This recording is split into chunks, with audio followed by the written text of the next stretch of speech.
Assalamualaikum warahmatullahi wabarakatuh. Perkenalkan, nama saya Abdul Fitra Ramadan dari jurusan Teknik Elektro, Fakultas Teknik, Universitas Bangka Belitung.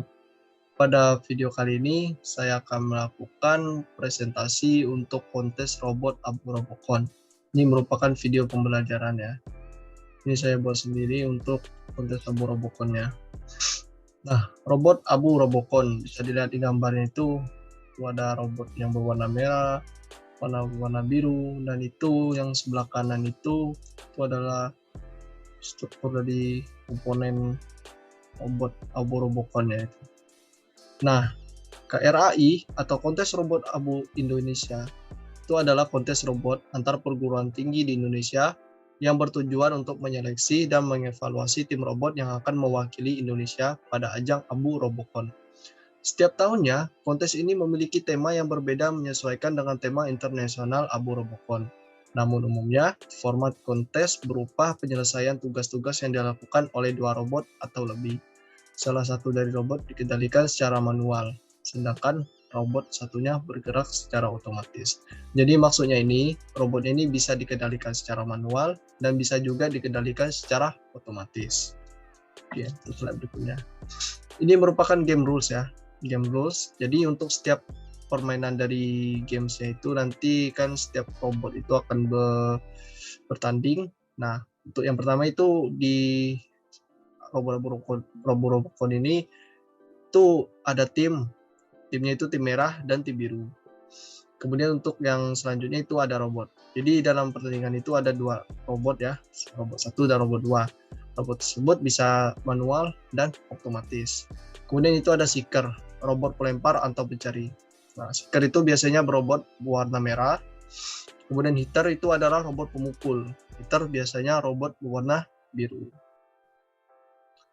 Nah, seeker yang dimaksud itu adalah jika R1 melempar bola untuk merobohkan Lagori, itu tega bola harus dalam 30 detik. Kemudian R2 itu menyusun kembali Lagori selama sisa waktu pertandingan. Jadi R1 ini melempar bola, kemudian R2 itu menyusun kembali Lagori. Jadi R1 tadi melempar bola ke Lagorinya. Nanti saya akan menjelaskan Lagori itu apa. Kemudian hitter. R1 dan R2 mengambil bola ke bal area setelah seeker merobohkan semua Lagori atau setelah 30 detik. Nah, hitter atau R1-nya itu melempar bola yang ada di bagian atas seeker R2. Kemudian hitter R2 bisa mengambil bola dari bal area dan mengopernya ke hitter R1 tanpa menyentuh lantai. Jika hitter menembak seeker, bola terjatuh karena tembakan kena selain bola. Maka hitter harus restart dan diam selama 15 detik. Nah, pertandingan itu bakal selesai jika pertama seeker selesai menyusun ulang Lagori. Kedua, hitter menembak bola di atas kepala seeker R2, atau juga bisa waktu 90 detik habis. Nah, kemampuan untuk robotnya itu dia harus bergerak cepat, stabil, dan akurat. Kemudian melempar bola dengan akurat berdasarkan posisi Lagori dan bola yang ada di atas kepala seeker. Kemudian mengambil Lagori yang jatuh di lantai, sekaligus menghindari tembakan bola lawan. Nah, menyusun Lagori dengan cepat, kemudian mengambil bola dan mengoper ke robot hitter R1. Nah, sudah paham kan maksudnya? Jika seeker ini R1 dan R2 itu harus bekerja sama. Kemudian, lapangan robot Abu Robocon. Nah, ini merupakan lapangannya. Bisa dilihat di sini. Ini untuk red area. Start zone-nya berada di sini, R1 dan R2. Mereka harus bekerja sama. Nah, red area ini itu untuk robot yang warna merah. Ini adalah seeker ya, kemudian ini adalah hitter. Nah, ini adalah bola area. Bisa dilihat ini bolanya, bola area. Kemudian ini adalah Lagori area. Lagori ini adalah ini. Nah, inilah yang harus kita tembakkan untuk Abu Roboconnya, robotnya. Robot ini harus menembak ke bagian ini. Nanti setiap bagian ini itu ada poin-poinnya. Tadi itu 10 poin, tadi itu 5 poin ya. Nah, ini merupakan lapangannya. Kemudian ini untuk blue area. Untuk tim berwarna biru. Kemudian selanjutnya, ini merupakan desain robot Abu Roboconnya. Nah, bisa dilihat di sebelah kiri ini, itu adalah desain robot dari robot Barelang. Parelang abu-robokannya. Kemudian ini adalah untuk strukturnya, isi dari desain robot abu-robokannya. Nah, robot ini itu dikontrol menggunakan stick PS3, bisa juga menggunakan stick PS2. Tapi lebih bagusnya kita menggunakan stick PS3 karena ini Bluetooth. Kemudian dari stick PS3 ini mengontrol untuk ke Arduino Uno-nya. Nah, ada Arduino itu mengirim data stick PS3. Kemudian untuk mengontrol servo dan relay. Kemudian di TXRX-kan ke bagian intinya. Ini ada STM32F4. Ini adalah IC-nya. Kemudian proximity sensor itu terhubung ke bagian inti ini. Kemudian untuk feedback, untuk encoder 1, encoder 2, dan encoder 3 itu terhubung ke yang bagian intinya ini.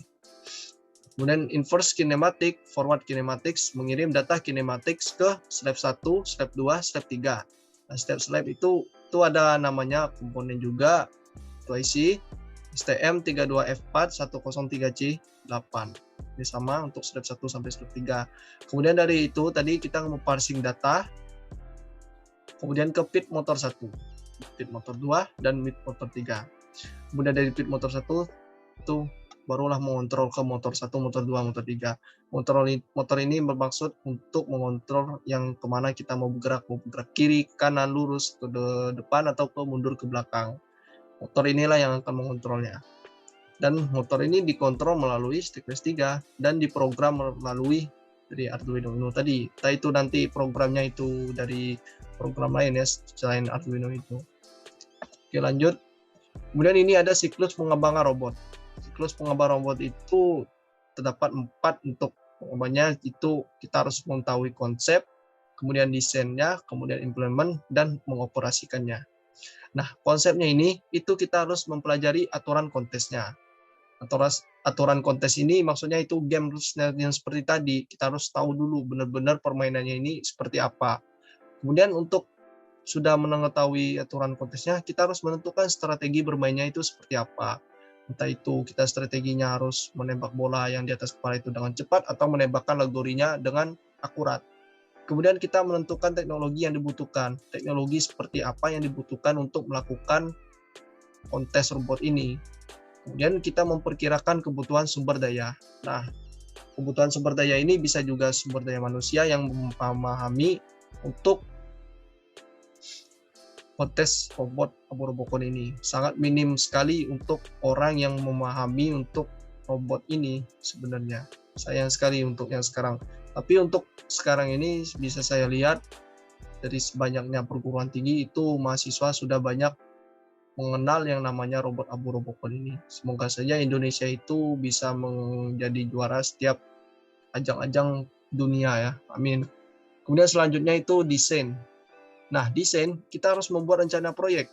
Timelinenya itu seberapa lama, kemudian budget juga. Ini yang penting sebenarnya, budget. Kita sebagai mahasiswa itu biasanya kita mengajukan proposal. Terkadang kita terhambat di proposal dan dananya itu dana belumnya keluar. Jadi kita harus menunggu dana. Entah itu proposalnya kita ditolak, ada revisi lagi, dan ujung-ujungnya dananya ya seperti batas-batas itu aja. Kemudian kita membuat gambar desain robot. Nah, seperti yang saya bilang tadi di sini, kita harus menggambar desain robotnya. Ini. Kemudian kita konsepkan ini desainnya. Boleh kita mengikut ini, atau juga kita mengontrol desain yang lain. Nah, kemudian kita menyusun algoritmanya. Kemudian kita simulasikan dan prototyping. Nah, selanjutnya kita harus mengetahui implement manufacturing, kemudian coding. Nah, biasanya kita kalau untuk siklus pengembangan robot ini itu kebanyakan tersendat di coding. Karena memang bahasa pemrograman dipakai untuk membuat robot itu memang sedikit susah. Bukan sedikit susah sih, memang susah sih sebenarnya. Karena banyak sekali mahasiswa di Indonesia ini belum memahami dengan benar bahasa pemrograman. Kami di semester 3 itu sudah memahami sedikit untuk yang namanya bahasa pemrograman HTML, CSS, JavaScript untuk sekarang ini. Itu juga baru dasar-dasarnya aja kami belajarin.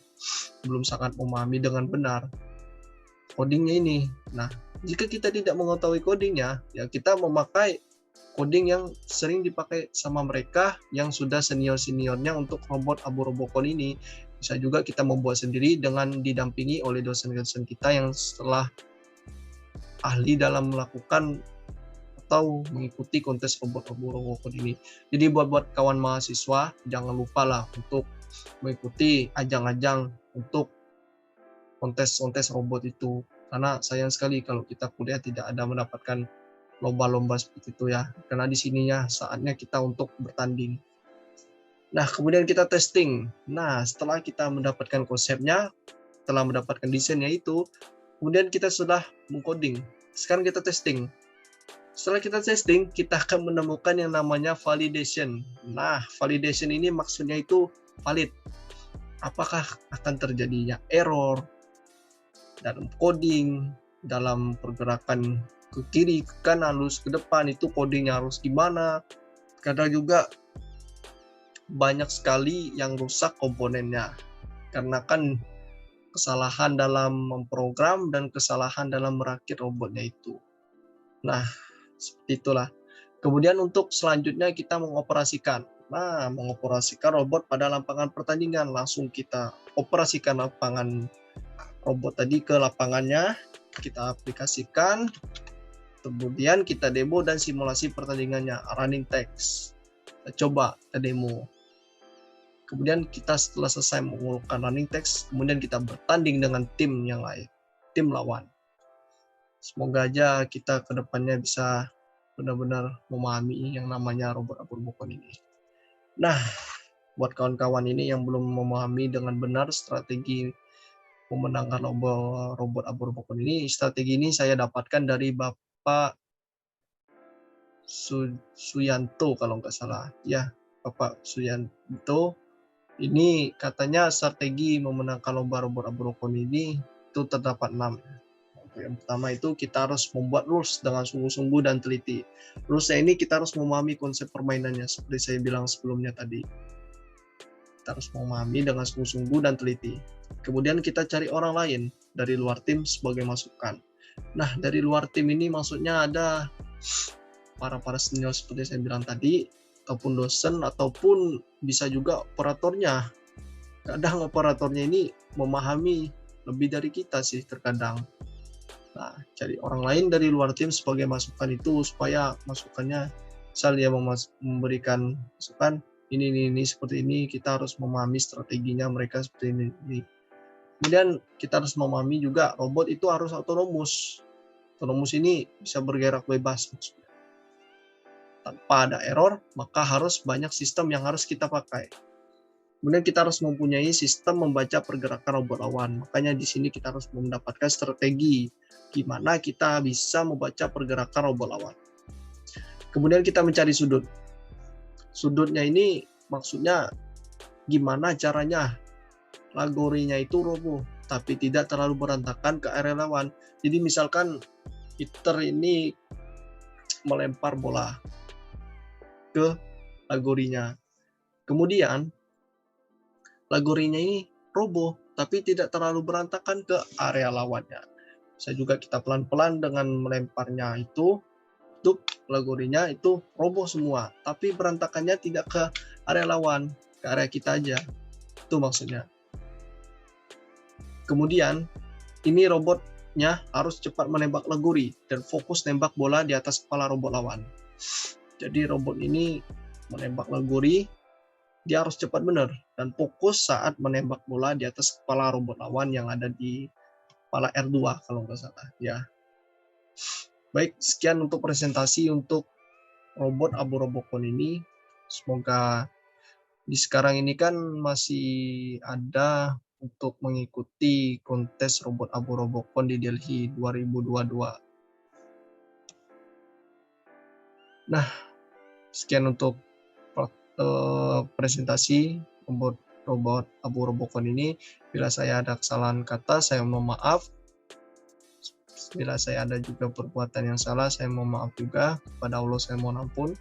Assalamualaikum warahmatullahi wabarakatuh.